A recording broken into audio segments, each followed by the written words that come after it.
Compete गर्दैछु र यसको लागि चाहिँ हजुरको एकदमै धेरै साथ सपोर्ट एन्ड पब्लिक सपोर्टको एकदमै धेरै आवश्यकता हुन्छ जस भोटिङमा मात्र होइन हामीलाई चाहिँ एकदमै धेरै public support and political support भयो भने अति नै राम्रो हुन्छ बिकज हामीलाई एक्लैले हाम्रो देशले यो क्राउन कहिले पनि जितेको छैन मिस ग्लोबको क्राउन र योपालि चाहिँ हामीले एकदमै धेरै सम्पूर्ण सबैजनालाई साथ लिएर चाहिँ हामीले गयौँ भने देशको लागि हामीले आफ्नो झन्डा फहराउन सक्छौँ अल्बेनियामा र यसको लागि हजुरको पब्लिक सपोर्ट एन्ड समर्थनको आवश्यकता छ र त्यसैको लागि म यहाँको भेट्न के रे मिस के भन्नुभयो मिस ग्लोब 2025 मिस ग्लोब यो चाहिँ वार्षिक कार्यक्रम हुन्छ हरेक वर्ष पूर्वबाट म पहिलो प्रतिनिधित्व गरेर जाँदैछु योभन्दा अगाडि चाहिँ अरू ठाउँ पश्चिमबाट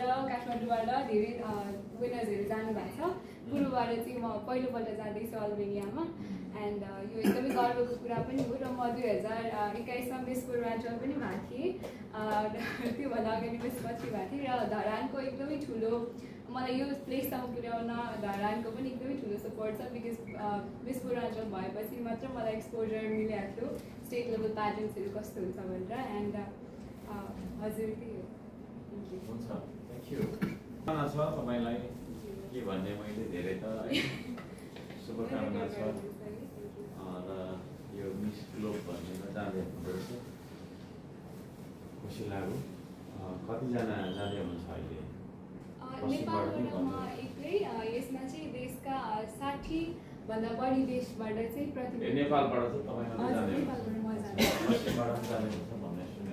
हजुर होइन उहाँहरू अर्कै टाइटलमा जाँदैछ मिस ग्लोबमा चाहिँ नेपालबाट म जाँदैछु हजुर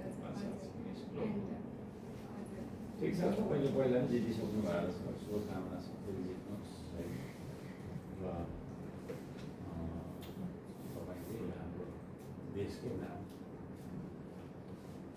चाहिँ बढाउनु के भन्ने सबै कुरा थाहा छँदैछ तपाईँहरूलाई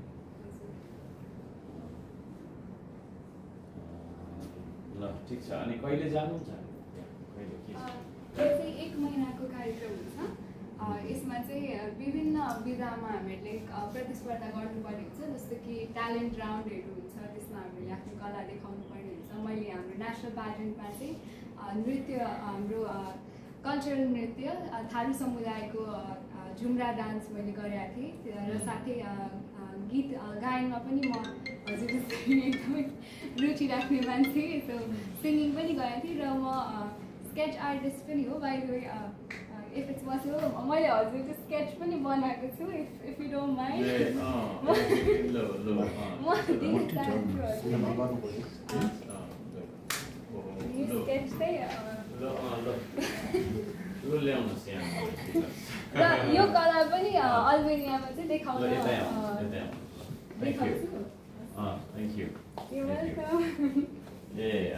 हजुर कस्तो भयो ठ्याक्कै ए त राम्रो गर्नुपर्छ सेम बनाउनुपर्छ थ्याङ्क यू ठिक छ खुसी लाग्यो ल बस्नु यहीँ बस्नुहोस् ल यहीँ बस्नुहोस् त्यहीँ बस्नुहोस् ल शुभकामना छ तपाईँलाई यहाँको ऊ चाहिँ घर चाहिँ यहाँ काम गर्नुभयो पथरीबाट अच्छा ल ठिक छ खुसी लाग्यो अब पूर्वकै प्रतिनिधित्व गरेर जाँदैछु भन्ने हुन्छ ठिक छ राम्रो गर्नु होला हाम्रो आशीर्वाद छ शुभकामना छ होइन पहिला पनि टाइटलहरू जित्नु भएको रहेछ तपाईँले कुन टाइटल जित्नु भएको छ तपाईँले पहिला भन्नु 21मा के मिस पूर्वाञ्चल धरानमा जितेकोले चाहिँ मलाई नेसनल लेभलमा डाइरेक्ट इन्ट्री दिलाएको थियो त्यो भनेको चाहिँ अडिसन नै नगरिकन पनि तपाईँले धरानमा जितेको कारणले गर्दा चाहिँ तपाईँले डाइरेक्टली इन्ट्री पाउनुहुन्छ मिस नेपालमा त्यस्तो भएको थियो एन्ड अहिले 2025मा मैले ठिक्क मेरो ब्याचलर्स पनि सकाएँ मैले मेरो ब्याचलर्स केमिस्ट्रीमा गरेँ एन्ड त्यस पछाडि चाहिँ मैले कम्प्लिट गरेँ र मिस ग्लोब मा चाहिँ एकजना मात्र हरेक वर्ष नेपालले एकजना मात्र प्रतिनिधि पठाउन पाउँछ। यो वर्ष म पढेको छु एन्ड पूर्वबाट म मात्र छु। हजुर र यसमा चाहिँ हामीले धेरै कुराहरू देखाउन पाउँछ, जस्तै आफ्नो कस्ट्युम्सहरू, नेसनल कस्ट्युम भनेर हुन्छ। त्यसमा चाहिँ मलाई हाम्रै पूर्वी नेपालको यहाँ धरानमा जति पनि बासिन्दाहरू हुन्छ उहाँहरूको कस्ट्युम्सहरू एकदमै डिटेलमा रिसर्च गरेर त्यसमा एडिसनल अरू डिजाइन्सहरू थपेर चाहिँ हामीले त्यसलाई अरू एकदमै फ्यासनेबल वेमा चाहिँ देखाउन सक्छौँ। त्यसलाई नेसनल कस्ट्युम कम्पिटिसन भन्छ, त्यो पनि हुन्छ। एन्ड अर्को भनेको चाहिँ हेड टु हेड च्यालेन्ज भन्ने हुन्छ। यसमा हामीले आफ्नो वक्तित्व कला देखाउनु पर्ने हुन्छ र यसमा विभिन्न विधाहरू हुन्छन्, जसको 20 देखि 22 दिनसम्म हुन्छ यो प्रतियोगिता अल्बेनियामै। यो दौरान हामीले त्यही बस्नुपर्ने हुन्छ र एभ्री टाइम हामीलाई बोलाउँदा मेरो नामले बोलाइदिन नेपाल भनेर बोलाइन्छ र यसमा चाहिँ त्यही भएर नि मैले हजुरसँग एकदमै धेरै भेट्न मन थियो। हजुरबाट पनि प्रेरणा लिन मन थियो एन्ड हजुरसँग त्यही त त्यो देशलाई नै रिप्रेजेन्ट गरेर जाने हुँदैछ। राम्रो गर्नु होला सधैँभरि। मैले तपाईँलाई भन्नुपर्ने कुरा त केही छैन, त्यही पनि अब म चाहिँ हरेस नखाने मान्छे र यो एकदमै टफ पनि छ मेरो लागि, किनभने म चाहिँ त्यही भन्छु हरेस नखानुहोस् होइन। अप्ठ्यारा बाधा चुनौती आउँछ, तिनीहरूसँगै जुट्नुपर्छ, त्यसमै मजा पनि आउँछ। किन अप्ठ्यारो चुनौती छैन भने चाहिँ त्यो चाहिँ त्यो के भन्ने, म चाहिँ तरकारी पनि पिरो खालको खाने मान्छे त्यसले गर्दाखेरि त्यस्तो हुन्छ। च्यालेन्जिङ ठुलो च्यालेन्ज चाहिँ नेपालले कहिल्यै जितेको छैन आजसम्म।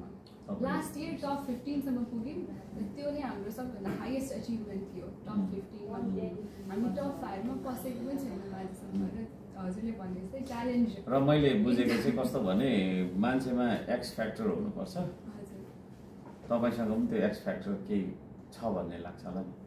यो मैले उ गरेपछि चाहिँ यसले चाहिँ मलाई युनिक देखाउँछ भन्ने यो पनि हुनुपर्छ। त्यो सेम कुरा त्यो हुँदैन होइन। त्यसले गर्दा त्यो साइड जानु होला र गर्नु होला काम। र मैले तपाईँलाई बिदा दिन्छु एउटा फोटो खिचेर। ल हस् ल लाउनु त।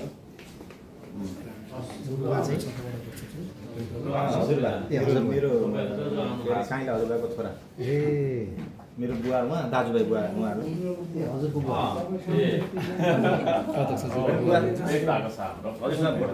फोटो खिच्नु भन्नुहुन्थ्यो कि अलिक अगाडि ल म त्यतै आउँछु ल यता यहाँ उहाँ र मेरो एउटा खिचिदिनु। उहाँलाई पनि छुट्टै एउटा भूपेन्द्रको बुबा म काइलाको छोरा, उहाँ साइलाको छोरा। हेर्नु हामी दाजुभाइ, मेरो नातिनी। ए ल धेरै प्रगति गर्नुभएको छ उहाँले।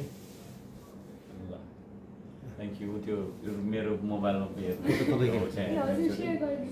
हो, त्यही भएर हो। अनि उता पनि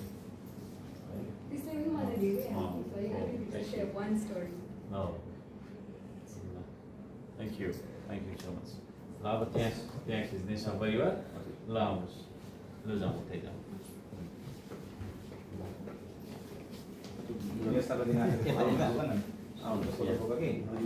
ए यो फेरि भन्छ ल तपाईँहरूको आउनु भूपेन्द्र दाजु अलिकति त्यहाँको देखिनुपर्छ कि। ल कुन हो तपाईँको?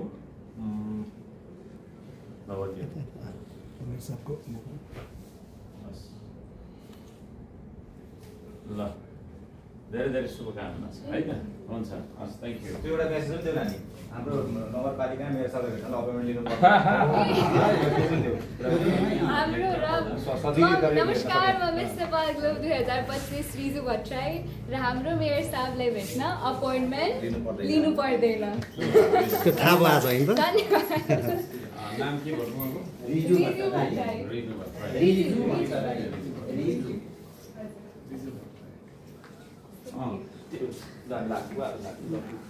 मैले कुरा गरेको छु कि एकछिन है। ल फेरि कुरा गर्छु म एकछिन। त्यहाँ राउन्डमा के भन्दै